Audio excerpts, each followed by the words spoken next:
Okay, my mic's You on. could turn. Yep, mine's on. Turn Mark's on, just in case. Yeah, right. In case he comes in.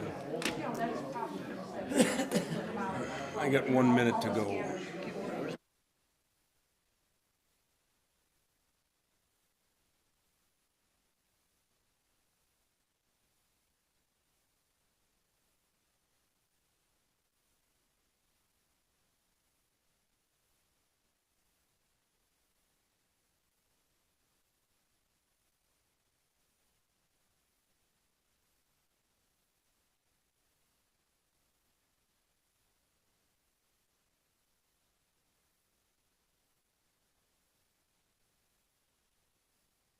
Okay, you guys ready?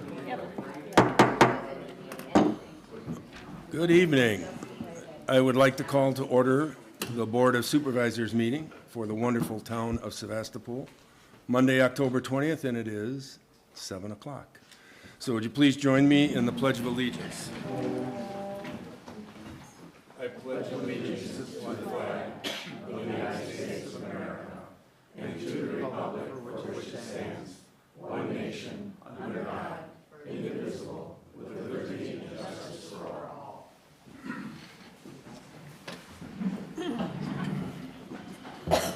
Thank you. And how about we establish a quorum, Amy? Supervisor Linda Waite, Here. Chairman Dan Wolfel, Uh-oh, I've been supplanted. Here. Supervisor Jeannie Vogel. Here. Supervisor Trent Olson. Here. Supervisor Mark Hayne is excused. All right. Next item on our agenda is the meet and greet. We'd like to know who all you wonderful people are. Some we recognize are regular attendees. Others are mysterious. So we'll start with the person that we know in front. I think your name is Hugh? Hugh Zettel. I represent the eastern half of Sevastopol and the northern Ward 1 of the town of Sturgeon Bay as District 14 County Board Supervisor, and I live at 3986 Glen Drive. Cool. Miss? Christy Roning, 4228 Rowell Road. I'm here as an observer for the League of Women Voters. Jackie Axland, 6457 Whitefish Bay Road, just resident. Grand Grade Boys, 5343 South Lake Road. Tim Baumgartner, 833 South Park Street, Shawnee, Wisconsin. I work for the Dairy Business Association. Nick Wyman, 4108 South Country View Road. Don Visti, 3946 Matthew Road. John Vincent from Sturgeon Bay Township, 2794 Lake Forty Park Road, here to observe this evening. Let's go back row. Finish off, is what he Roy said. Hulkman, 6459 Whitefish Bay Road. Larry Bolt, 2856 Carterville. Erin Tomasic, I'm from Columbus, Wisconsin, also here with Dairy Business Association. All right. John, how about you and Jean? Jean Elsty, 4339 Glidden Drive. John Swanson, 4395 Glidden Drive. Deanna Swanson, 4395 Glidden Drive. Annette Vincent, 2794 Lake Forest Park Road. Mike Nelson, 3484 North Lake Michigan Drive. Nancy Kidd, 5150 County Road P. Lisa Mangus, 5135 Forest Road. Randall Magnus, ditto. Mary Foster, 6427 Whitefish Bay Road. Brenda Lang, 6417 Whitefish Bay Road. Josh Pepper, Whitefish Bay Road. Thank you. Welcome. I haven't seen such a good turnout since the last time we had a meeting on the quarry. Oh. Hopefully this is not a repeat. Okay.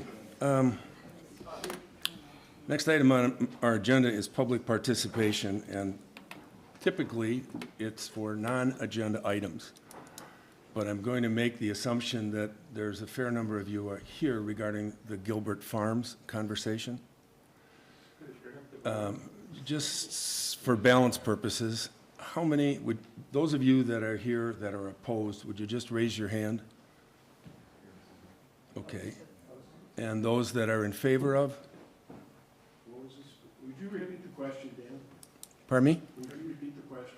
I said, those of you that are opposed to the Gilbert Farms, would you please raise your hand? I'm just trying to get a sense of where I'm going to go next with this meeting, so that's the only reason I ask, okay? I want to turn up the PA a little bit because even though I'm I can't hear you, Dick. You should move up where there's a a microphone. little bit. Move forward. What are Gilbert's proposing? Pardon me? What are Gilbert's proposing? Or what do they want to do? They want to install, they want to expand to a concentrated animal feeding operation. So, all right. So here's what we'll do. If there is someone here that would like to speak on a non-agenda item, now is your opportunity to speak up. All right? After that, what I will do is I will take a couple of people who are diehard, want to speak their piece, positive and negative. We'll give you 3 minutes to talk. After that, I'm going to stop the conversation, and we're going to go about our meeting, and when it comes to time for the discussion by the board, it will be a discussion of the board and without public participation, okay? So does anybody desire to speak on a non-agenda item and not Gilbert Farms at this time? Okay, all right, so I will take someone that likes to speak, and I'm going to ask you to use the microphone, pick it up, hold it to your mouth so we can hear you, and this is being recorded and goes out over the air. And after you, I will give someone that's in the opposition, and we'll go back and forth for a few minutes until we've reached a reasonable conclusion. Now, keep in mind that we have all been inundated with voicemails, emails, texts, you name it. So I will be surprised if somebody has something new that we haven't heard, but I want to give you an opportunity to at least say your piece. So let's not be overly repetitive in that regard. So who would like to start? Mr. Chair, Yes. excuse me. So I assume we are moving to number 9, new business A. Yes, I'm sorry, thank you. We will move that up to new business. So who would like to speak? All right, miss, you're going to grab a microphone. Grab any microphone. You can take it right out of the holder if you want. This is fine. Okay. All I would like to do is thank the board for considering your resolution. Oh, please, I'm sorry. I understand you Give don't me want to. your name. Name what? first. Just give Oh, us your name. Annette Vincent. Thank The you, Annette. 2794, Lake Forest Park Road. Yep. Thanking the board for considering the resolution, listening to us. I hope you guys have, I know you've been inundated with emails, texts, et cetera. Please read them. They have a lot of detailed content. I'm asking you to please plan on attending the November 5th at 10 a.m. public hearing. You are our elected officials, and I think you guys really need to be there to hear what is presented. That's item 1. Item 2 is just real quick for anybody else in the audience that does not know this. We have published the actual most recent public notice, which again was in the Door County Advocate in teeny tiny print. It is in 2 weeks ago, Pulse, in a full-size ad, so that you can read what the public notice says.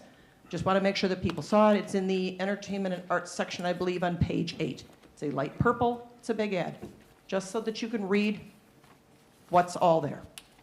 Other than that, please attend the public hearing, look at our comments and our emails, and we gave you a lot of details on specific things that we pulled out of the permit.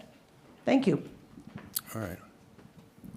Someone that would like to speak who is in favor of the Gilbert proposal?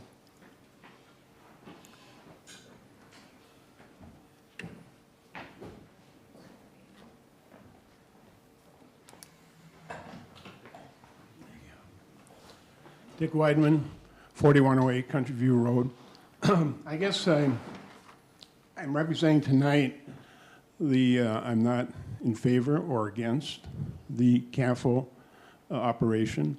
I think what I really want to point out is some of the misinformation that has been publicized regarding manure application and also the threats of a CAFO operation. I have a graduate degree in plant science and horticulture, UW-Madison.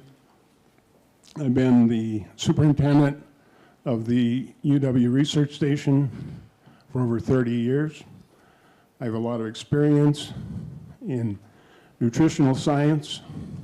I also have about an 80-acre border with land that is owned and operated by Gilbert Farms. I'm a religious tester of my well water. Every year I test the well water, primarily for nitrates and also for E. coli. I think the misconception that somehow or another the E. coli from CAFO operations or from agriculture is part of the problem with the beach contamination situation. Nothing could be further from the truth. The E. coli contamination that occurs on our beaches is primarily from the feces of birds and wildlife, and there's never been a connection to bovine E. coli. Also, repeated testing for nitrates, the presence of nitrates. Nitrates are by far the most serious to human health. I have a somewhat shallow well, basically surrounded by land that Gilbert Farms operate. I have been well underneath the threshold of the nitrate levels. And I've been doing this for probably over 30 years. There's all kinds of misconception that manure applied, how many gallons of manure is applied per acre, without any consideration of the analysis of that liquid manure. Keep in mind that the CAFO operations have to divert all the rainwater and precipitation that falls into their manure lagoons. So if you consider that 1 inch of water, rainfall, that falls on 1 acre is about 30,000 gallons of water. If these CAFO operations are required to divert from maybe 2 to 3 acres of their operation, a 1 inch rainfall, 3 inch rainfall, whatever, is a considerable amount of gallonage going into those lagoons. So instead of considering gallonage, it really should be considering what is in that analysis of that manure going out. Again, I'm a neutral on this whole situation, but I think people, and I really think that there's a lot of emotional concern that's going into this, and I really think that we really ought to look from an agricultural standpoint, the facts regarding manure hauling and manure application and what a CAFO operation is really all about. Thank you. All right. Anyone wishing to speak in opposition? John? John Swanson, 4395 Glidden Drive. Dick's points were interesting. I might comment on a couple of things. I'm a physician, and nitrates and nitrites in the water are particularly dangerous to small children because of a condition called methemoglobinemia that can occur. They're usually at a much smaller risk to adults. So E. coli, in my mind, is a bigger risk. And if we look at the wells in Kewanee that have been contaminated by manure and are contaminated with E. coli, and as I believe bovine E. coli, because you can separate out which is from dogs and which is from bovine as well by subtyping the E. coli. And there's some very pathogenic types of E. coli, one that can cause kidney failure, anemias, and death. That certainly extremely serious, that could be in contaminated wells. So I think we have to not discount E. coli as being a small risk, but indeed it's a large risk. Thank you. Anyone else wishing to speak on behalf of them? Yes, sir.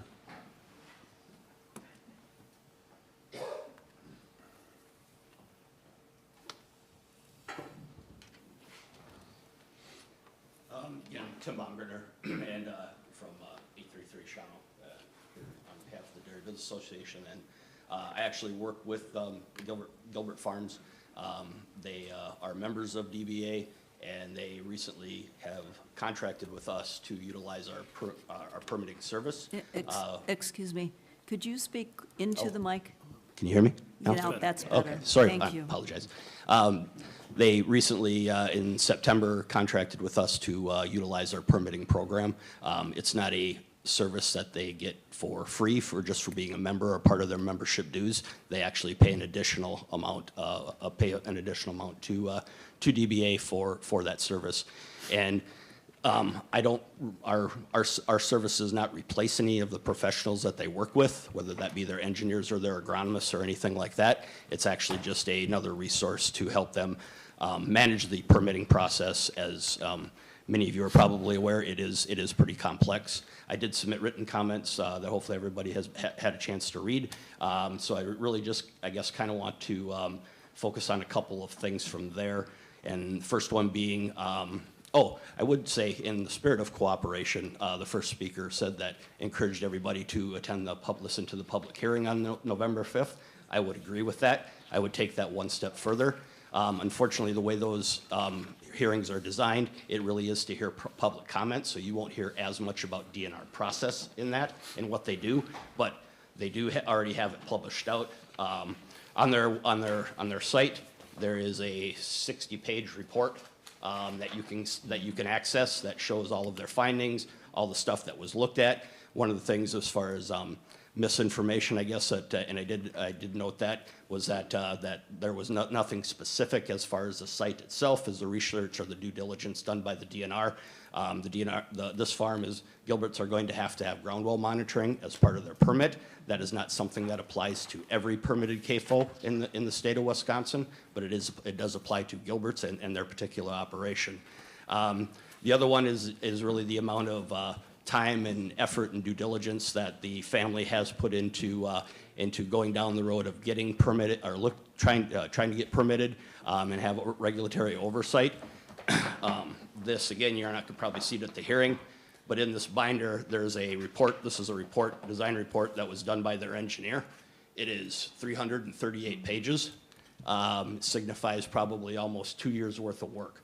And this is all specific to the site itself. Their manure storage facilities, their transfer systems, their feed pads, land that's in and right around the dairy, wetlands, all of that has been looked at.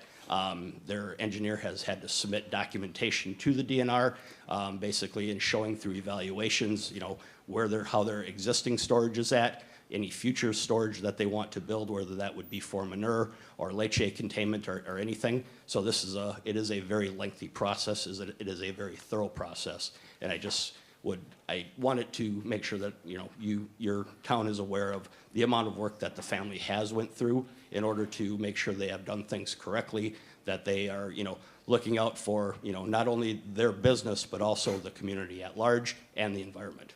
Thank you. Thank you. All right, anyone else wishing to speak? One more chance, your last chance. Step up to the microphone.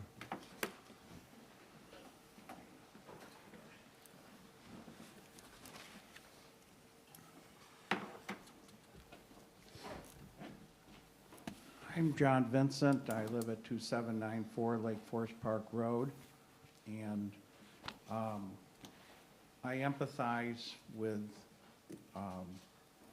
the process here, that a lot has gone into the application for this permit, and it has been a long process that commenced in 2023 when the decision was made to move ahead with this expansion. And I empathize that it's not easy being a farmer these days. Actually, never been easy being a farmer. Particularly, though, in the last 4 decades, the costs of farming have gone up significantly. The cost of land, the cost of equipment, cost of borrowing to expand, and the many of the products that the farmers sell, if you look at those prices, well, they haven't really changed a lot in those 40 years. So there is a lot of strategy and impetus to get bigger in order to make a margin and to be able to make a living as a farmer. And I'm all for that. And I think the Gilberts have shown a long history of being good farmers and running a successful business for many, many decades. This is I think this is a critical, pivotal juncture in the sense that they are asking to venture into an area that they haven't been before, which is being a much larger production facility. And in order to proceed, they're going to have to increase the amount of liquid manure and processed wastewater, and correspondingly increase their facilities to accommodate that. And there are basically two important issues to be concerned about, and that is the issues at the site where they are producing it. And the gentleman before me mentioned that there will be groundwater monitoring in that current 50 pages of permit that's been shared with us as the public. That monitoring isn't required to go into effect until 2029. And that's several years down the road from when they will be expanding. Now, there's also monitoring that goes into effect in 2027, which deals with feed runoff leachate, that was mentioned, that Gilbert Farms has been letting their feedlot runoff basically follow gravity and go into their wetland. They've acknowledged this, and as part of the permit process, a plan has been come up with to build monitoring for that ground underneath where the leachate is, and that goes into effect in 2027. And they will also be building a new lagoon just for that, as well as a much larger 8 million gallon lagoon to accommodate for the extra 4 times the amount. Now, at the site, there's a concern because there is a bedding plane sinkhole that's in the vicinity of the production facility. And what we were hoping to see in the DNR documentation was at least an acknowledgement of that, and that additional plans would go into effect to be able to divert any kind of accident or spill that could happen right at the site, so that there would be time to prevent a very large amount of effluent that could get into that sinkhole and immediately go to the wells that are in the vicinity of the CAFO. Now, the second part of concern, and this again is a new area that they're going into, which is the spreading of the nutrient, because it is a nutrient, it's good for farming. Done right, it can do a lot of good for the soil. But if it's too much, or if it's spread in areas that are under the 2 feet, which is the new defined constraint, if it's less than 2 feet, they shouldn't spread on that part of the field. 2 feet to bedrock, or 2 feet to the water table. Now, obviously, the water table varies throughout the year, so you need to be cognizant of how wet is the field. And so I'll close with just saying that it's important as a township and as neighbors and as Gilbert Farms themselves and their agreement and their relationship with their subcontractor who does the spreading, that it is done scientifically, following the restriction maps, and that it's done with care so that we, even though we're taking on a lot more, that it can be done in such a way to give us the best chance that it's done safely. Okay, thank you. All right, we'll close this portion of the meeting. I just want to make a couple other comments before the board starts talking about this. And one of them is that we are no more the decision maker on this than you are, all right? So you and the town board, we're all influencers is what it is. So the DNR is not looking for a document that they move ahead with in either way. They're going to take all of this data, as they will from everyone else that speaks at the November meeting, or all the data that's been communicated to them. So please understand that this is a little different than situations we've had in the past, like the quarry project or others, where we could put a stake in the ground and move forward. So we've had a lot of feedback, as I already mentioned, from a lot of people. We felt that we needed to at least address it as a town, and that's the purpose of what we did tonight and what we're going to do. So thank you for coming and your participation. So with that, we'll revert to our agenda. And before I go farther, though, I do need to make sure that the agenda was properly noticed. The agenda was properly noticed. All right, and a motion to adopt? So moved to adopt the agenda as noticed. All right, motion by Second. Linda, So second moved. by Jeannie. All those in favor signify by saying aye. Aye. Motion approved, thank you. Approval Board of Minutes, approval of the minutes of the Board Supervisors meeting from September 15th. I'll make a motion to approve the minutes of Monday, September 15th, 2025. All right, motion by Jeannie, second by? Second? Second by Trent. All those in favor signify by saying aye. Aye. All right, motion passes. All right, so down to the consideration of a potential resolution for the Gilbert Farms CAFO. Who would like to start down that pathway? Trent, how would you like to start? Let me start, okay. Well, first, yes, we did get a lot of emails, a lot of information, so thank you very much for all that. A lot of links, articles, a lot of good information.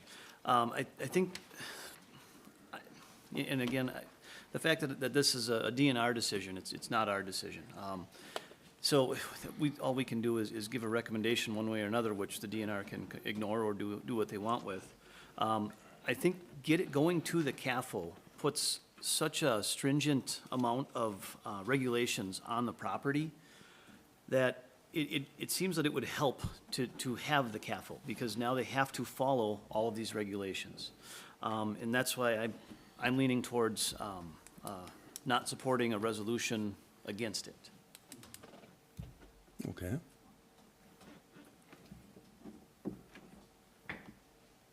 We'll go left, right, how's that? That'll end up Sure. level end. First of all, let me give you some background about who I am, or where I come from. So I was raised on a farm in Southern Door. I come from generational farms, small family farms. My home farm was in Southern Door, not far from Maplewood Church.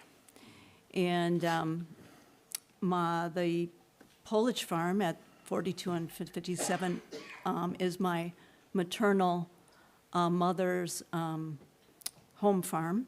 It is now the 4th generation of farming. And also on my father's side, they were also farmers in the Forestville area. So I love farms, and I love farmers. It's what makes it difficult. With all due respect to the Gilbert family, from all the information I've read, and again, I thank you all for what you've done in supplying information and other things we've read. And also appreciate that there's people on different sides of many issues. But with all due respect, if there is some kind of mistake or failure, the health, safety, and livelihood of so many people in our community and the entire county, for that matter, is of greater concern to me than one farm and their employees. So I think, if anything, I would lean towards support of the resolution. Okay, thanks, Jeannie. Linda? Okay, thank you. I have a visual, our logo. This logo was devised about 20 years ago when we did our initial comprehensive plan. We've updated it since then.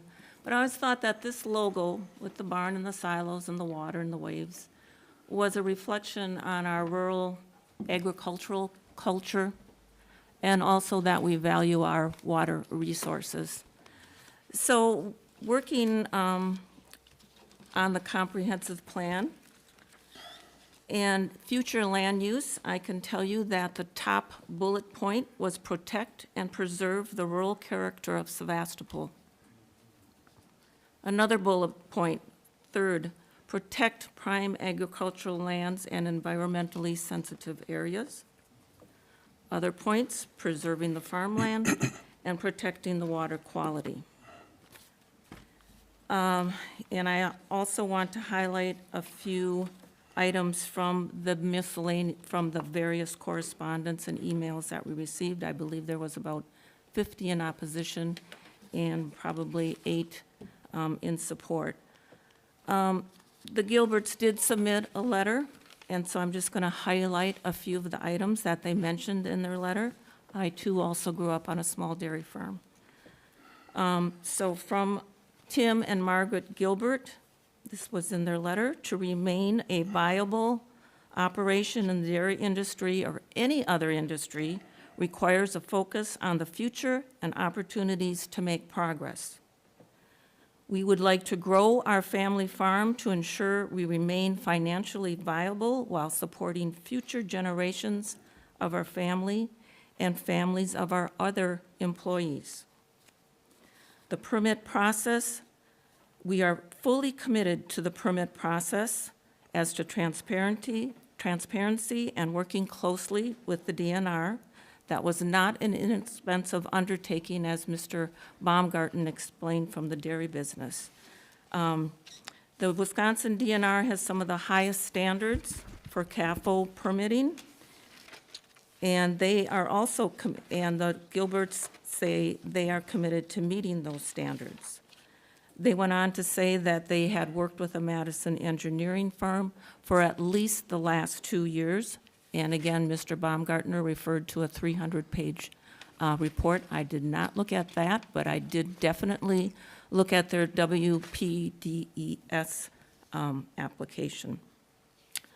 The permit would add stringent regulation on top of the tight management they already have to follow.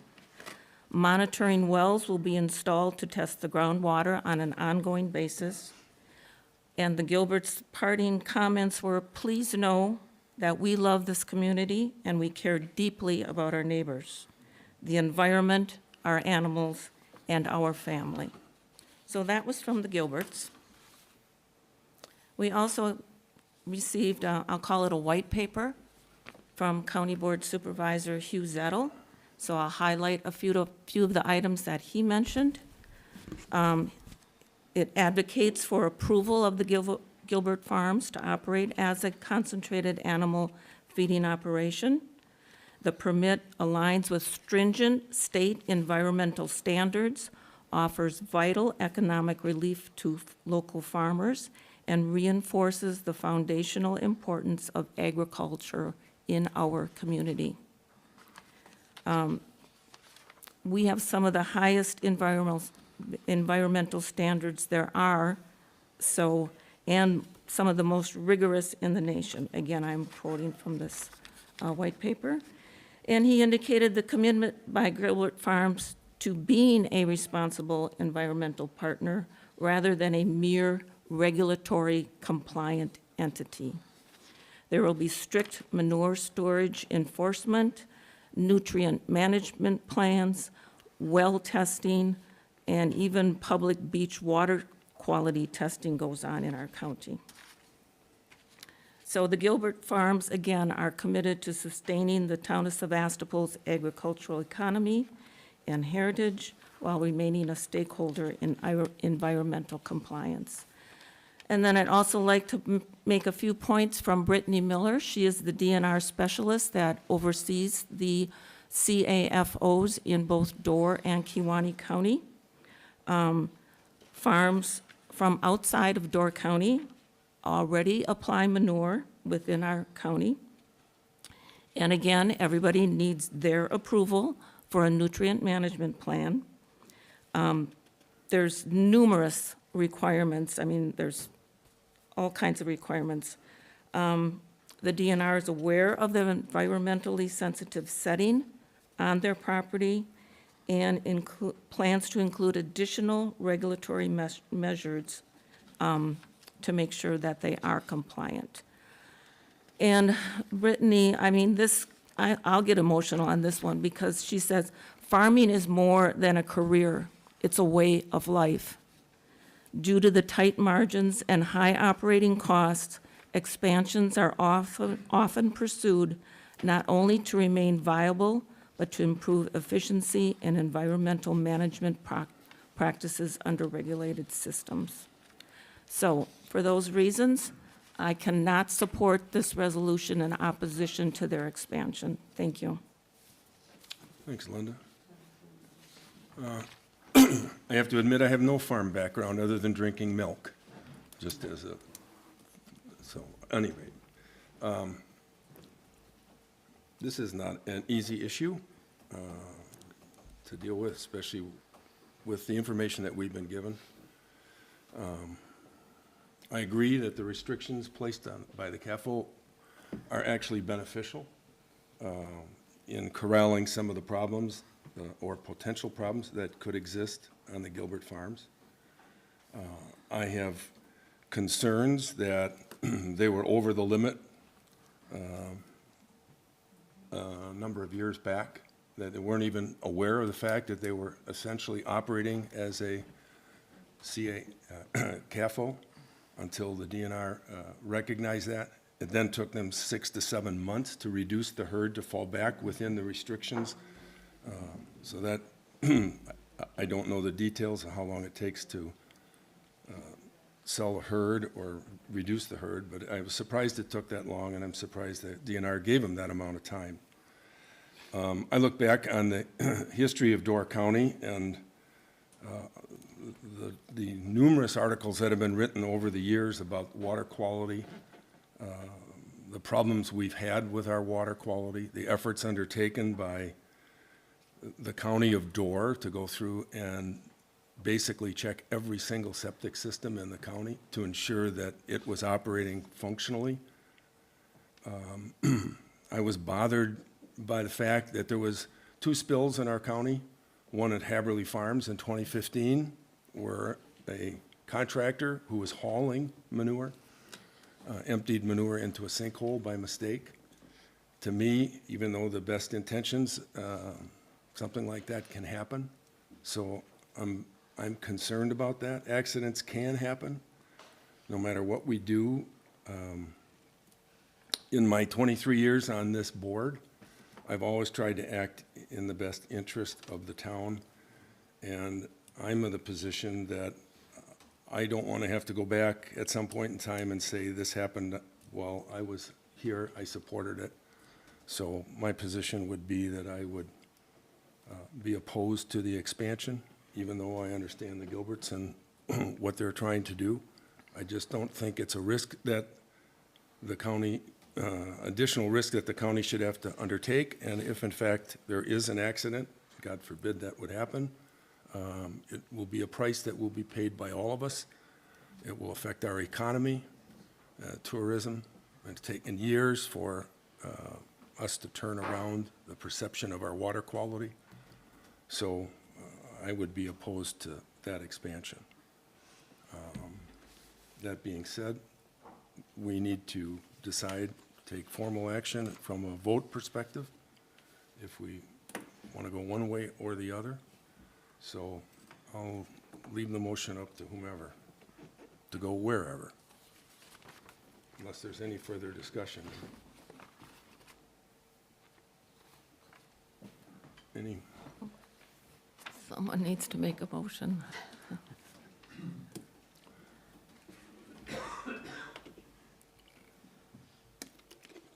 Well, if no one will make a motion, I will. I'll make a motion to send to the Wisconsin DNR a resolution opposing the expansion of Gilbert Farms CAFO, of Gilbert Farms to a CAFO, excuse me. I'll second that. We have a motion and a second. Motion by Dan, second by Jeannie. Further discussion on the topic? Hearing none. All right, I'm going to do a roll call vote. All right, Amy? Supervisor Olson? Nay. Supervisor Waite? Nay. Chairman Mokel? Yay. Supervisor Vogel? Aye. So we have a motion that's essentially tabled. When you have a tie vote, no action takes place. The item has been tabled. So as a town, we will not take a position one way or the other relative to the CAFO. So that's it. Sorry we couldn't come to some agreement, but there are strong opinions on both sides on this issue. It'll have to be decided by a higher court. All right. You're all welcome to stay, or if you desire to go, feel free. You don't have to stay here either, whichever you prefer.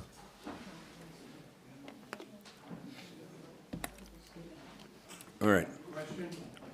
Question, did we skip item 8, or is that going to be taken up? No, that's next. We moved the CAFO discussion up because we had so many people here. That's our next item of business, Order.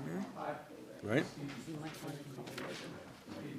Pardon me? You might want to call order, or you just let him talk. I'm sorry. Nothing. It's okay. All right.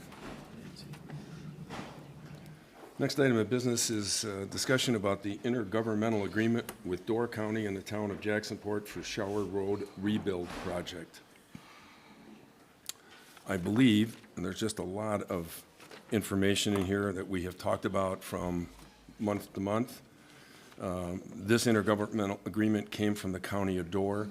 They're basically saying this is the position that you, the town of Sevastopol, takes, and this will be the position that the town of Jacksonport takes, and the responsibilities of both of us as well as the county of Door. The way that this entire project has started is to provide a safe access into Cape Point County Park, and in doing so, create a new roadway that addresses the concerns about access, safety, people parking in the right-of-way, et cetera. Basically, what they're saying here is we agree to the redesign and the reconstruction of the road. We've agreed to contribute $50,000 towards the cost of this project. We agree to take any and all necessary action to vacate and transfer a portion of the existing Shower Road to the Wisconsin Department of Natural Resources, who benefits in the exchange in that they give us the right-of-way for the redesigned roadway, and they then gain access to the old roadway, which they can use for hiking, biking, trails through the park, and in exchange for that.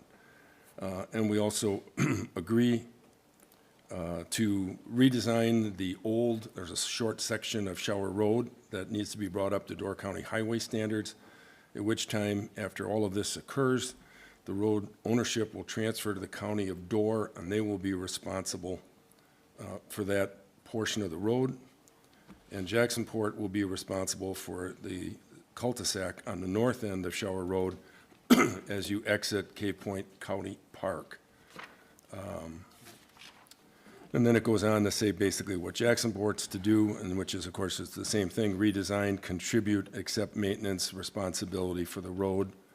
And that portion of the road from the north edge of Cape Point County Park up to the town of Jacksonport would be blocked off.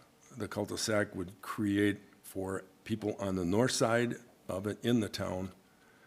It still would be accessible by bike or any other thing other than a motor vehicle, and will be turned back over to the state again so they can continue to make use of that access way. So they're asking us to do this. After we do it, the town of Jacksonport has to do it.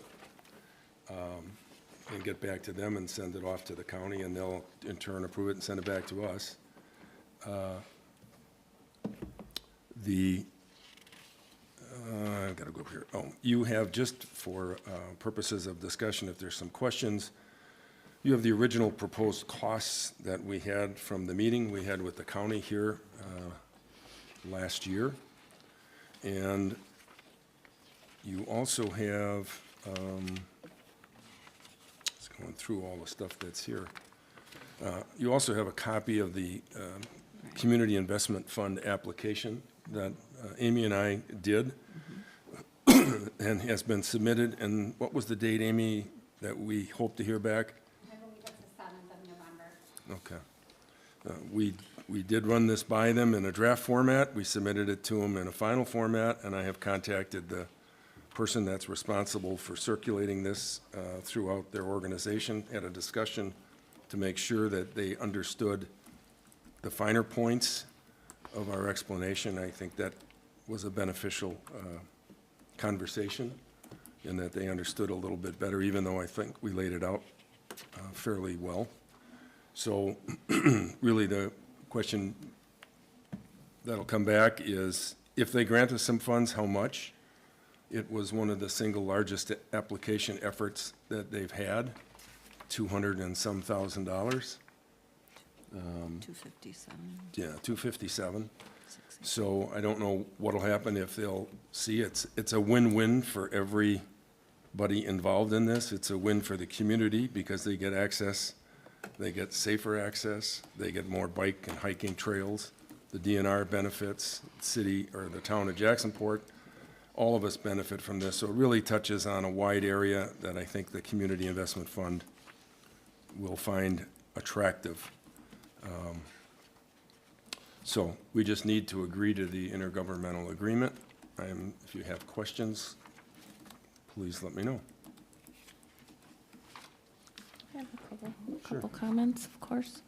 So it's less than a half a mile of road. 344,000 is the estimate. I'm looking at section 2, number 2, responsibilities of the town. Did we address engineering costs at all in the application? The county did most all of that. Okay, so the engineering, the county's going to throw that in. Yeah. So if we're. We shared, by the way, some of the cost of that initially. Up front, yeah. Up front, we did that a couple of years ago. Was with our Was that- surveying. Right. Surveying. Oh, that's right, yeah, Yeah. with all the pins or Yep. the Yeah. flags and all that. I'm kind of confused on the cul-de-sac. So the cul-de-sac, so we would bring the road up to county standards, and then the county would assume jurisdiction over that, except the cul-de-sac portion. And then if you go down to the responsibilities of Jacksonport, they're to accept maintenance and responsibility for the cul-de-sac as if it were a town of Jacksonport road. Why wouldn't it just, if the county's not going to assume ownership of the cul-de-sac, doesn't it belong to the town of Jacksonport? It doesn't really say that. I don't know if I have a crisp answer for that. The whole purpose of the cul-de-sac was to address the traffic concerns going out of the park through the residential area of Jacksonport and the people up there. And that, I think, and Hugh, you might even remember some of this better than me, it came on as a last minute, I don't want to say last minute, but an add-on beyond our original project thoughts. They saw it as an opportunity to provide a solution for them, again, a win-win for the park. And what we didn't want was the town, once we block that road off, access to it becomes difficult, and Jacksonport plows its own roads. So it would be awkward for the county to come in to plow the cul-de-sac and then not do anything in the road and wait for Jacksonport to come in and plow their section. Does that make sense? Hugh, And if have you a- want to make the, I think the other challenge too was transferring of land, because they're in the town of Sevastopol. It makes it easier to convey the property between the DNR and the town, and just keep that as a simple transfer as opposed to literally changing and notching the boundary between town of Jacksonport and the town of Sevastopol just for a roundabout. So it makes the transfer of the land easier, that transaction between the town of Sevastopol and the state of Wisconsin, you know, the DNR for the park. And I think just in the conversation that the chairman had with Chairman Wilson from Jacksport, saying, hey, we're not gonna run a truck on the north side of the town, you know, through your town in order to plow that little strip of cul-de-sac. And it was just, just a very common sense solution. Said, yeah, we'll take care of it, because quite honestly, you know, that town is getting the bulk of that benefit. So that really was, I think, a simple, no-brainer solution for that. Well, so could we tighten up then under section 3, paragraph C? It says Jacksonport shall accept maintenance such as snow removal, salting, and general maintenance. So is that going to include a total repavement They're in charge. 20 years from now, or? That conversation I had with Tom Wilson, that road, that cul-de-sac is 100%, it's theirs. Every square inch of it, once the rocks go, they're responsible for it. And the intention, and I told this as well to Tom, depending on the funding and everything else, I personally think they underfunded this effort from their side. So I told him, depending on what happens, we may go back and ask him to add some money to this, because it's truly for their benefit. And if it comes to the point where the funding isn't there and we can't make it happen, then we'll exclude the cul-de-sac and deal with it from there. So, but if you have some suggested language that we can add, we certainly can do that. Well, as long as it's clear that we would not be responsible for any part of that pavement.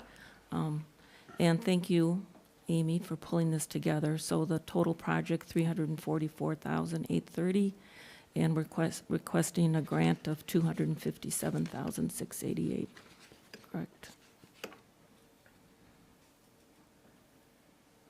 Okay, any other questions?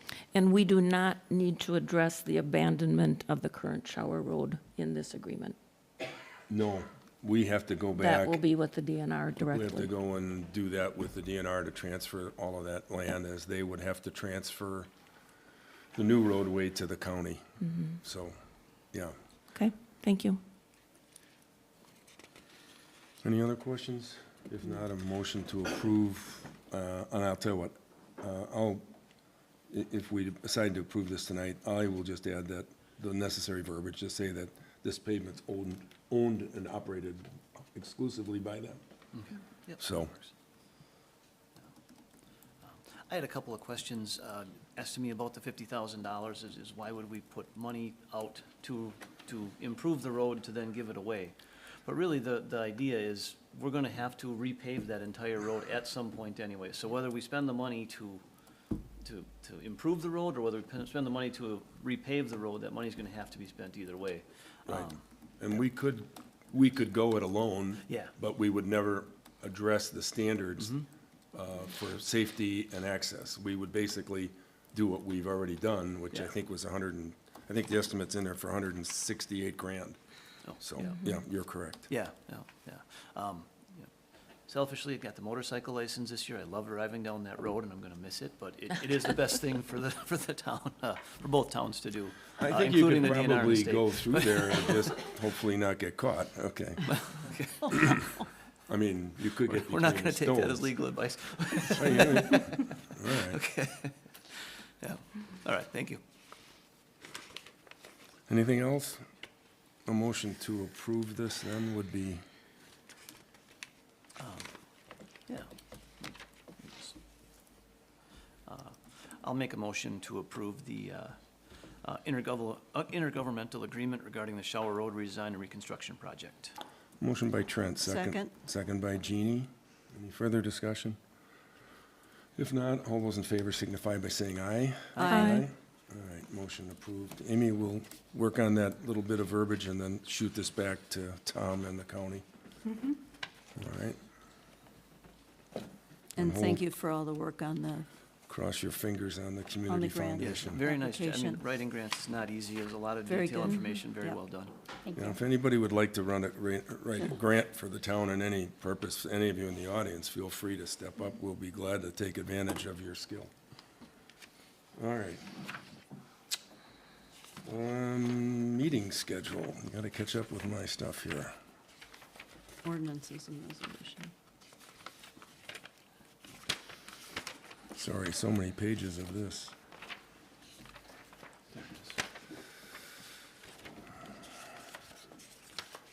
All right, Word, here we go. Sorry. All right, so we have a tentative meeting scheduled for 2026. Don't you want the ordinances first? Or no? No, we have the No. Okay. consideration of Gilbert. Okay, Yep, 9B, right? We're Pardon on 9B, right? correct. okay, sorry, missed that. 9B. Yeah. Anybody have any particular date issues?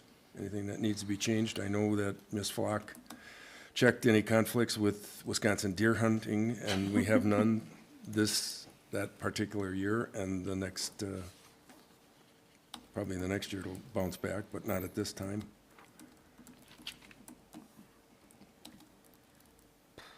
All right, if not, we'll go with this. If somebody has a problem before we get it published, let me or Amy know. And we'll set up all the, oh, she is waiting. You're waiting for the open book and the board of review dates, right? I am. I have those out to Miles, the assessor from Associated Appraisal. Okay, great. All right. Off to the financial reports. You have the account balances for the month, budget versus actual, January through September, and you have the transaction list by date. You've had a chance to take a look at that. Amy, do you have anything to add from the treasurer's perspective? I do. We were paid our fourth quarter general transportation aids, so we have those. The proposed 2026 budget is available for viewing on our website under the Budget and Financial tab. And the public hearing for the 2026 budget is Monday, November 17th at 6 p.m. Okay, good. Any one question is on the financial report? If not, a motion to approve? Could I have a? Yes? On the budget v. actual, the 318,000 under road construction out of our budgeted 400,000, does that include this last big bill that's in the vouchers right now? Correct. Okay, thank you. So we're over in income and under in expenditures, great.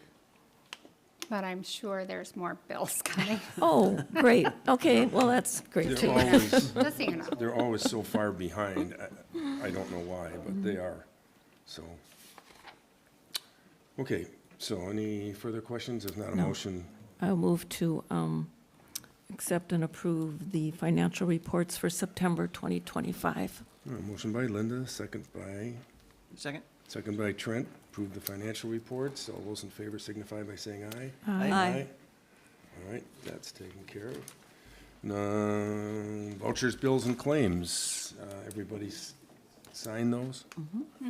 Okay, then a motion to approve would be, I'll make a motion to approve the vouchers, bills, and claims from September 16th, 2025 through October 20th, 2025. motion by Jeannie, second by Trent.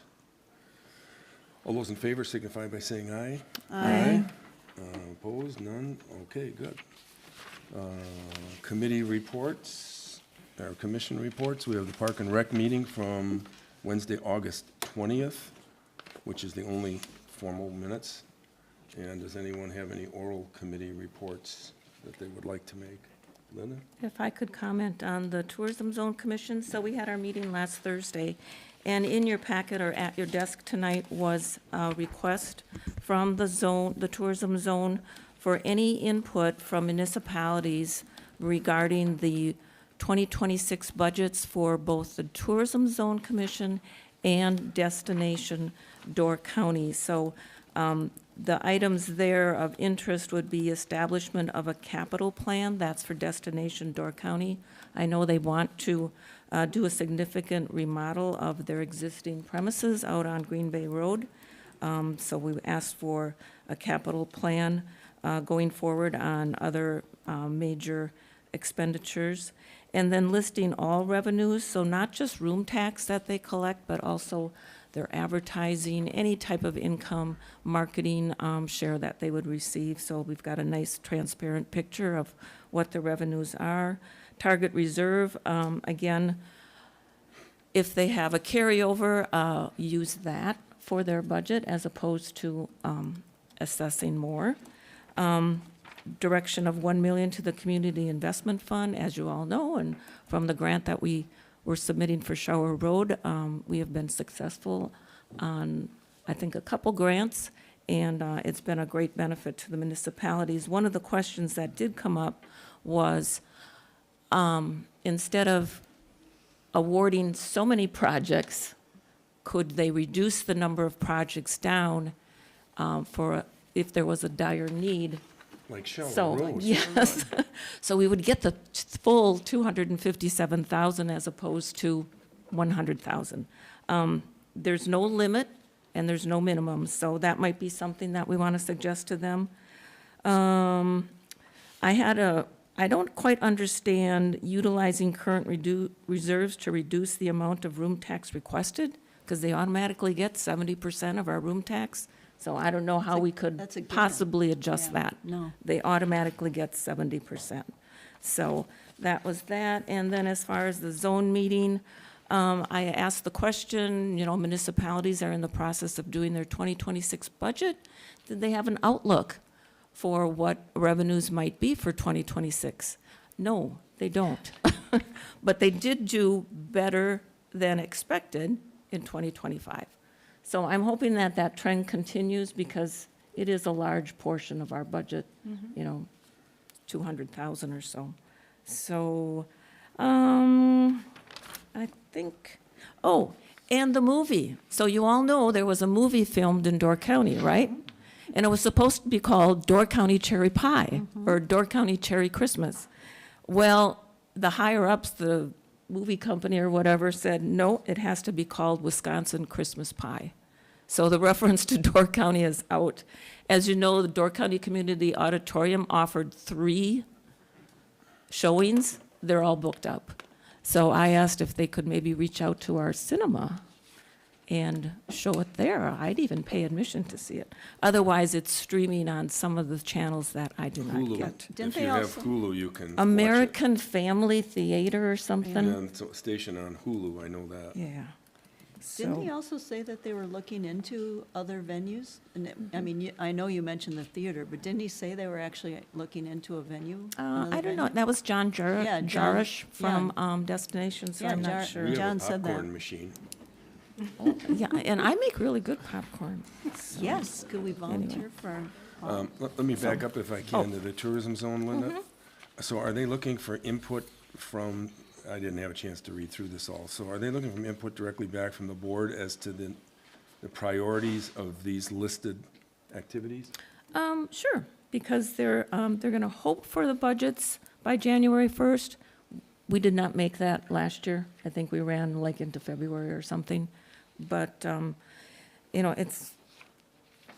they asked us to reach out to our municipal board, so that's what we're Okay. doing. I mean, I think there's a couple things on here that I wholeheartedly agree with. I mean, I you would, know, funding a larger project and, so, all right. sure, send them to the administrator at the zone and she'll And take a look she at will it. file them appropriately. Okay. And then, did you want to mention that we're signed up for this or not? I think I've got it in the correspondence. Okay, Leave it out. If not, I'll back up to it. all right. Okay. Oh, and then, so the Plan Commission, we haven't had any items lately, but the county is in the process of updating its comprehensive zoning ordinance. So I'm kind of keeping an eye on that, on the various changes that are being made. And there will be a public hearing probably in January of 2026. Correct, Mr. Zettel? November? Okay. So we'll keep an eye out for that. Okay. Thank you. Need a motion to accept the minutes, From the Park put and them on file? from Park and Rec? Yes. I'll make a motion to put the minutes from Park and Rec meeting from Wednesday, August 20th on file. Yep, okay, motion by Jeannie, second by Second? Trent. All in favor signify by saying aye. Aye. Opposed? I hear none. Okay, thank you. Can I also make a comment about AT&T on the new map? Do we have that up? Yep. 1 second. Ta-da! There's a new map. Apparently, AT&T is ahead of schedule. So, a good share of our town should be completed by the end of the year, with the exceptions of some of us folks who worked very hard for this broadband that are going to be at the end of the line. That would be me. And then there's some areas in the where we touch the town of Sturgeon Bay and that sort of thing, that is early of 2026 or spring of '26. So that's only basically, and there's an early summer of 2026 for some of Bay Shore as well. But the way they're moving along, the chairman may have something to say, because I believe he was, shall we say, lit up today? I was. Yes. AT&T came to my house this morning and installed fiber, and took about 3 hours. They ran it right up to the house and put it in where I wanted it located. They also connected up a landline phone through their device, which works fine. It was pretty slick. The device that they use is a combination router Wi-Fi. So if you do decide to go with AT&T, one device will provide Wi-Fi in your home, as well as the internet connectivity. So you could get rid of a box or two if you choose to. And they have packaged up a deal too if you want to maintain a landline. They have a discounted rate for that. Like I said, it took about 3 hours, but it went smoothly. He kept me informed about what was going on. They also have, if you talk to these people, they also have a promotion if you want to go with AT&T phones. On the lake shore where I live, by Glidden Lodge, an AT&T phone is not a good idea. Cell phone, yeah, let me correct you. Even the fellow that was there had difficulty making a call. So that's been a known issue. But if you live in other areas and you're happy and AT&T provides good cell coverage, they have some great plans, especially for seniors. So it was a positive all the way around. Nice job, cleaned everything up. Could you refresh my memory on, because people are asking me, okay, so it's going down my street to get to my house. Was it, we were gonna cover, or they were gonna cover the first There's no expense for the 500 first feet? 1,000. 1,000 feet. 1,000 feet in. So if your Right. driveway is longer than 1,000 feet, Then you may will have be to pay. talking- You may. Okay, have- thank you. That would be a conversation with AT&T. I didn't, I Or couldn't move your remember. house forward. Okay. So you can do either one. Yeah, it's All right. no install, so if you're thinking All right, about doing it, you want to do it in the first year, so you don't end up having to pay any costs next year, or I can say next year, but after they finish their entire install. Okay, that brings us to the county board report with Mr. Zettel. Hugh? Thank you, Mr. Chairman. So my first question is to Linda. So Linda, when are you going to install AT&T in your condo? We have AT&T already. We've had it for Nice. a long time. Good. But Pulling your- I don't know, I'll have to debate that. He was pulling the chain. Pulling the chain. And also just one clarification on the discussion that you had on item 9, where Supervisor Waite stated I was a county board supervisor. I have a caveat in that document. I just want to make sure it's clear that I'm stating those position that, as an individual, not as a county board member or a representative of the county of Door. Our corporate counsel made it very clear that, the county has no position and can take no position since it is solely the DNR's purview. So I just want to make that clear for the record. My error on that. Thank you.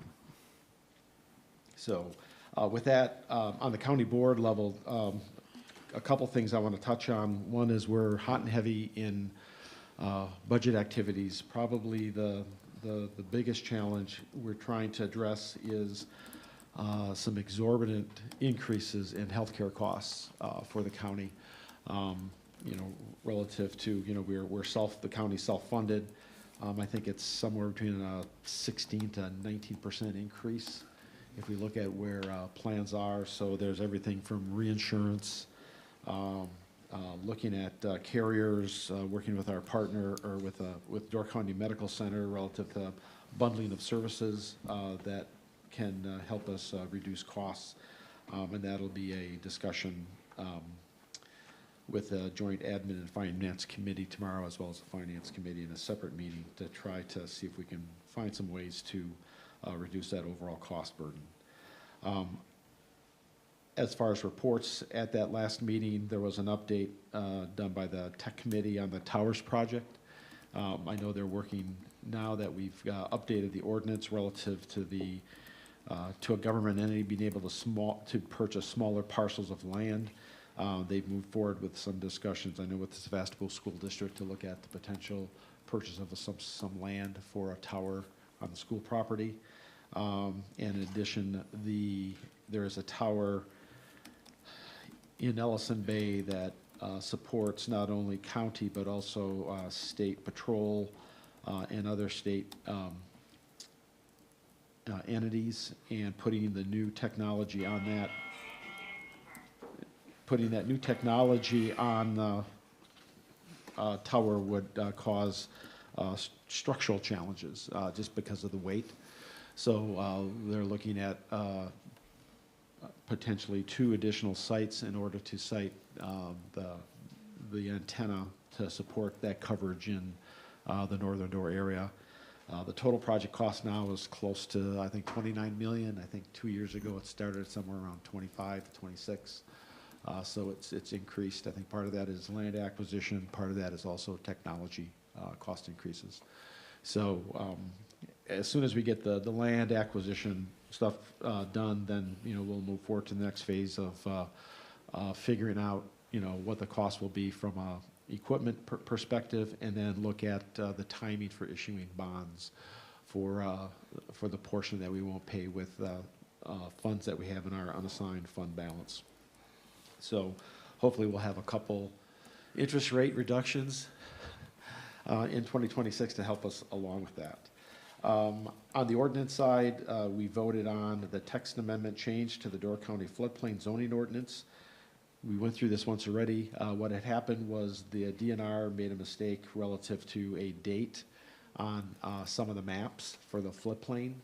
And so we had to actually just primarily change a date referencing the approval date for floodplains that'll be the state represents.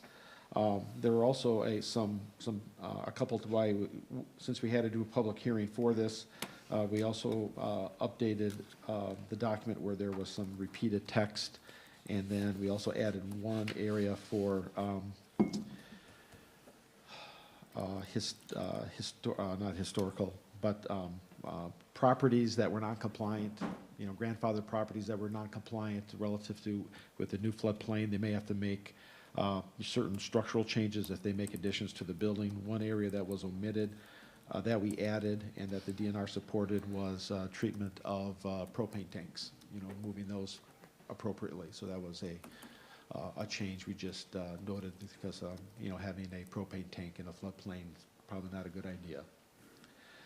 So with that, that was approved as well. And then relative to a couple budget, another budget or committee activity that we're working on, the broadband committee had a kind of a recognition event the first part of the month to basically celebrate the work of this, I guess, the 3.5 years that we were in place to kind of try to drive implementation activities in the communities. And with the upcoming BEAD, benefit of the bargain, or BOB, potential funding for the areas that were not covered by municipality activities. I'm happy to report that, with the draft plan sent by the state of Wisconsin, all the locations that were under or unserved in the county would now be covered. So basically, town of Liberty Grove, excuse me, a good chunk of Southern Door will now basically get coverage. I think there's at least 6 different vendors that submitted bids to address those locations. And the good news is 92%, excuse me, I have to get some water for this cold. 92% of those locations are going to be fiber. So, you know, when you consider all the other investments that have been done, our town, Town of Sturgeon Bay, Egg Harbor, et cetera, were pretty much all fiber to the premises. And these other federally funded draft locations, 92% of them fiber, I think, you know, we're going to have fiber to the premises, you know, for the vast majority of residents in the county, which is huge. So we're really happy about that. The other part of this recognition is we're changing the makeup of our committee as we transition now with installations happening and people installing the high-speed fiber and high-speed broadband to their homes. We're going to change kind of the focus of the committee to transition to adoption, education. You know, we have a large, population of folks that don't understand terms like Windows and streaming and Wi-Fi and those sorts of things. So we want to help to make sure that we get folks connected. You know, we are I think the second largest, our second oldest population our county per capita in the state of Wisconsin. So we have a lot of folks that we'd like to make sure we can continue our leadership in the county of aging in place. And we think technology can offer some huge benefits in that regard to make sure that our citizens can stay and enjoy quality of life at home, especially in terms of health care, reaching out to family, friends, neighbors, that sort of thing. So that's where we're going to start to focus. So we'll have, groups from ADRC, some specific focus on education. There's a lot of families, especially now in our town, in the center, where I think 60-some% of Sevastopol families were in areas that were considered unserved or underserved. Yeah. So we want to work with the school districts to make sure that we can make those families aware that AT&T actually does have an affordable access by AT&T program, which gives them 100 by 100 access for $30 a month. So we want to make sure we can get families connected, and so that's going to be an additional focus. Plus, AT&T has done a lot with donating of equipment. So adoption and access also means it's nice if you have a fiber wire, but if you don't have an iPad or a laptop or whatever to connect at home, we're working with our partners at United Way and other not-for-profit entities to make sure that we get those devices that have been donated to the right folks so that we can improve adoption and access for our residents in our community. So I'm looking forward to that next phase of our work on the broadband committee. So with that, I'd be happy to answer any questions that you have. Just a footnote, after my installation today, I sent Robin a note back at AT&T. For those of you who don't know, Robin is our contact point. But I encouraged her once again to use our facility to do some educational stuff because you're right. We keep asking. They need to better explain their phone service alternatives, because as you and I know, there are multiple ways to address that. And I think it helps clarify something when you actually show somebody a piece of equipment that's going to end up in your house that does this stuff. So, it takes the magic out of it. So I sent it to her and I encouraged her to come back to us and do some kind of activities where people can come in and get further educated on that. So she said she'd pass it on. Yeah, she'll pass it on. I think to that point, I think one of the reasons why the county was so successful and successful to the point that the UW Extension, which has invested a lot of resources to help with broadband adoption, working with the Wisconsin Broadband Office, they've recognized Door County as probably a best practice, and they're actually working on a kind of position paper study to make sure that other counties can learn from us. Yeah.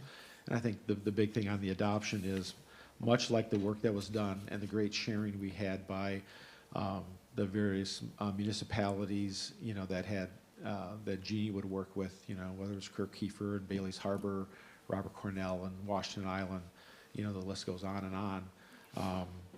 There was great information sharing, best practice sharing, thinking of ways to address their specific municipalities' concerns. And, folks like at Bailey's Harbor, they've done a lot of great education work already focusing on adoption. So those are areas with this committee's focus is to get those best practices, those learning sessions, and make sure that we can share that broadly, again, to drive adoption and to drive and continue to build on the great momentum and success that we've been a part of in the town of Sevastopol as well as in the county. So, Good. with that, okay, thank you, Mr. Chairman. All right, thank you much. All right, going through back to your information, you have copies of the inspection specialists for the month, their activity, as well as building permits. It seems that list is getting a little thinner, but we'll have to see what happens in the long haul. Underneath correspondence, as Amy mentioned, we received our general transportation aid. This is just an item of interest that Amy ran across, which is there's going to be a foreclosure sale. And if you're interested in owning a street. Yep, that's what it is. There is a street for sale in Pine Tree, and it's the road into their homes. So I would hope that those people that live on that private road They show should up be and buying buy it. that road. They better. Otherwise, I'm gonna buy it, and there'll be a toll gate there on the following day. But anyway, that's oddball stuff, and I think the treasurer hasn't been able to clarify it any better than anyone else, right? He has not. Yeah, okay. Information on Door County Connect on their 15 years of service to the county. As you see their buses or vans shooting about. We have our final population estimate from the Wisconsin Department of Administration, which shows us with 2,885 people in our town, and 2,483 of those are of voting age. So, and they do say if we have an adult correctional facility, those people would be included, but we don't, so we're good. Town Law Conference, this seems like we can't get off one topic to the next. Town Law Conference is going to sponsor a session on making waves and harnessing the wind, which covers enhanced wake boats. And we have Amy signed us up, so we'll be able to share that information with the rest of the board. And I think it'll be informative. I know that our attorney sees this stuff, and she was in the loop, obviously, on our last go-round. So I suspect she'll probably be in attendance as well. Thank you note from the Moss family. Don and his wife cleaned our building for, I don't know, the first 8, 9 years. 10 years, yeah. 10 years. Did a nice job for us. He passed away recently. Sturgeon Bay Fire Department report, there's nothing in here about them wanting a new fire truck this year, so we'll just pay our normal price, $400,000 or so, roughly, change. There's a copy of the map again that you have in there. As I told the town board at a meeting earlier on our budget, AT&T has moved so quickly on this that they've reached almost a milestone that says we're gonna have to pay them almost half of what we owe this year. So far, they haven't picked up the phone and sent us an invoice, but I'm sure it's on its way, so we're gonna make an effort after next week's Federal Market Committee meeting to apply for the loan through the state Board of Land Commissioners. Otherwise, we are not gonna have the money and we will be marked past due. So, good news for everybody out there, though, is they are working, I mean, they are everywhere, working hard to complete this project. And that encompasses everything in the correspondence category. Announcements, special board meeting, as Amy mentioned earlier, the budget meeting, November 17th at 6 p.m. We've actually had this will be our 7th annual Sevastopol Christmas party. Correct. It seemed like we had done that long. Starting Friday, December 5th, from 5 to 8 p.m. Good food and beverages and fun, and a lot of nice door prizes that the community has donated or will donate to us, and you should be there. Last is our next board meeting will be Monday, December 15th at 7 p.m. And with that, I think we have covered Chairman? everything. Yes. One announcement, the Sevastopol School District annual meeting will be this Wednesday at Sevastopol School at 6:30. All right. Sounds good. Thank you. All right. Anything else? I think the next thing is a Motion to adjourn? Motion to adjourn. I'll second that.